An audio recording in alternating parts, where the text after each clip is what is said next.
Allez hop, en route pour une visite express au pays des maths. Cet endroit étrange où on croise des graphes hiérarchiques, des pavages semi-périodiques, des polytopes de dimension 4 et même parfois des choses utiles.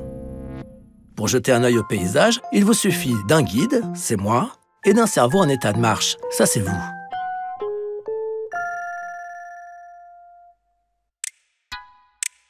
Nous voici aujourd'hui face à deux pendules.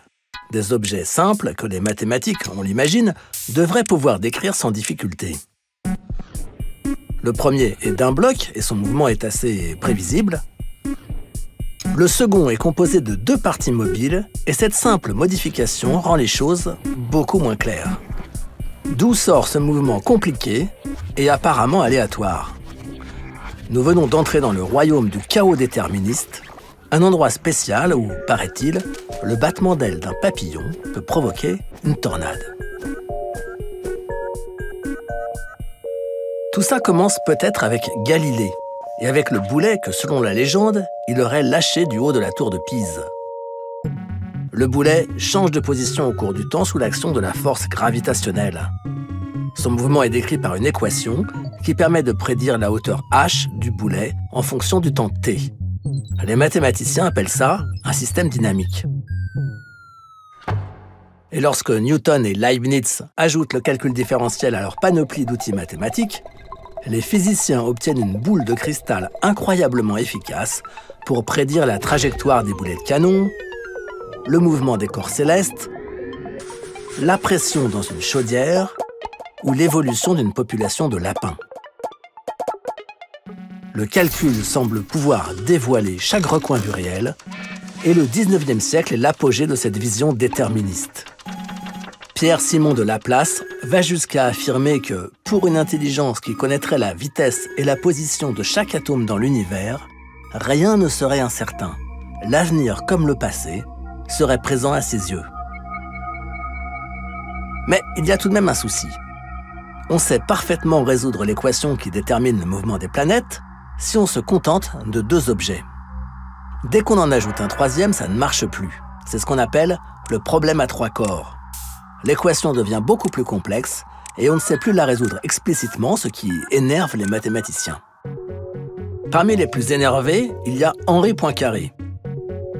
Et c'est précisément parce qu'il tente de comprendre tout de même ce système d'équations qu'on n'arrive pas à résoudre qu'il fait un premier pas vers le chaos. Le système à trois corps est déterministe, c'est-à-dire que l'instant présent détermine entièrement le futur, mais les solutions sont beaucoup plus variées que dans le cas de deux corps. Non seulement on ne peut pas résoudre explicitement le système d'équations, mais on ne peut même pas trouver le résultat par approximation. Comment les mathématiques elles-mêmes peuvent-elles ouvrir une telle brèche dans le déterminisme?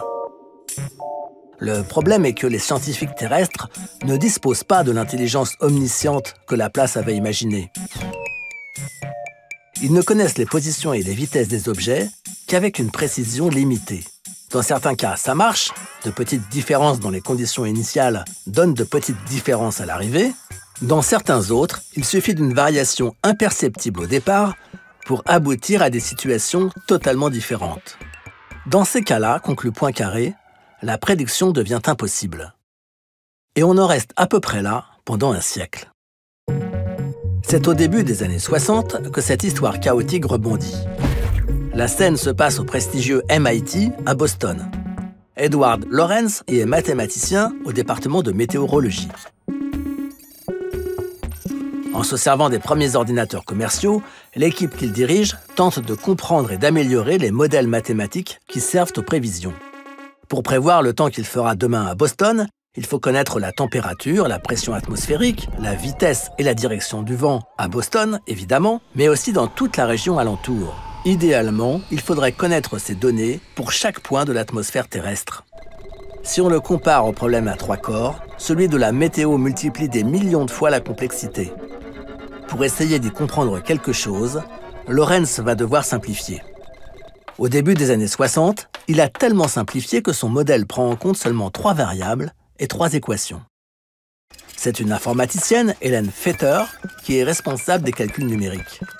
On choisit 3 valeurs initiales et l'ordinateur imprime les valeurs futures. Un jour, Lorenz veut réexaminer une simulation précédente. Hélène Fetter réintroduit dans l'ordinateur les 3 valeurs correspondant au début de la séquence en question et obtient un peu plus tard un résultat totalement différent de celui observé la première fois. Il soupçonne d'abord un bug avant de comprendre l'erreur. Les sorties papier affichent seulement 3 décimales, tandis que le programme en utilise 6. Remplacer 0,506127 par 0,506 a suffi pour transformer complètement le scénario. Comme pour le problème à 3 corps, toute prévision à long terme semble impossible. L'article que Lorenz consacre à ces résultats paraît en 1963 dans un journal de météorologie. Il y traite une question beaucoup plus générale que celle des prévisions météo, mais les mathématiciens ne lisent pas les journaux de météorologie. L'article passe complètement inaperçu. En 1972, Lorenz donne une conférence intitulée « Prévisibilité, le battement d'aile d'un papillon au Brésil peut-il provoquer une tornade au Texas ?» Cette image, qui illustre la façon dont de très petites variations peuvent avoir des conséquences massives, parvient enfin à capter l'attention de ses collègues. L'effet papillon rencontre un succès énorme et inattendu. Grâce à cette métaphore, le grand public découvre enfin les limites du déterminisme que Poincaré a décrites un siècle auparavant. Pour comprendre ce que Lorenz a vraiment découvert, il faut retourner vers notre pendule et passer par l'espace des phases. Qu'est-ce que c'est que ça? L'état d'un système dynamique est décrit par une série de coordonnées. Position et vitesse du boulet, angle du pendule, nombre de lapins, etc. Cette série de nombres peut à son tour se représenter par un point dans un espace abstrait qu'on appelle l'espace des phases du système. Si on revient à notre pendule et qu'on représente sa position sur un axe et sa vitesse sur un autre, on découvre que le système évolue vers une position d'équilibre stationnaire qui correspond à un point dans l'espace des phases. Quelle que soit sa position de départ, le pendule converge vers un même point qu'on appelle pour cette raison un attracteur. Il existe aussi des attracteurs plus compliqués qui correspondent à des équilibres cycliques. De la même façon, l'évolution des 3 variables du modèle de Lorenz peut être décrite par le déplacement d'un point dans notre espace à 3 dimensions. Ici, il fait froid et sec, là-bas, chaud et humide, etc. Chacune des simulations étudiées par Lorenz part d'un point choisi arbitrairement et génère une trajectoire dans cet espace. Comme il l'a déjà constaté, 2 points presque confondus parviennent rapidement à des positions complètement différentes. Mais cette explosion n'est pas non plus totalement aléatoire. On y devine des régularités.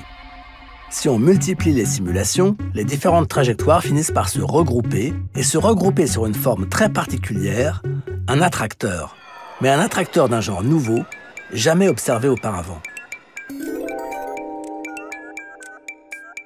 Contrairement aux trajectoires individuelles dans l'espace des phases, cet objet complexe qu'on baptisera plus tard un attracteur étrange ne dépend pas des conditions initiales. Il ne dépend que du système d'équations choisi et en plus, ça tombe bien, il ressemble à un papillon. À la suite de Lorenz, on va découvrir des attracteurs étranges dans de nombreux autres domaines.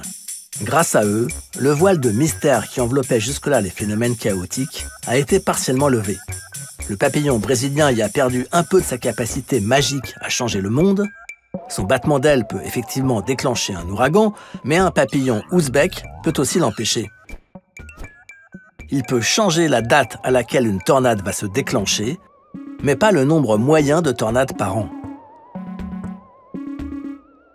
Autrement dit, il peut modifier la trajectoire du système atmosphérique dans l'espace des phases, mais pas la forme de l'attracteur sur lequel les trajectoires convergent.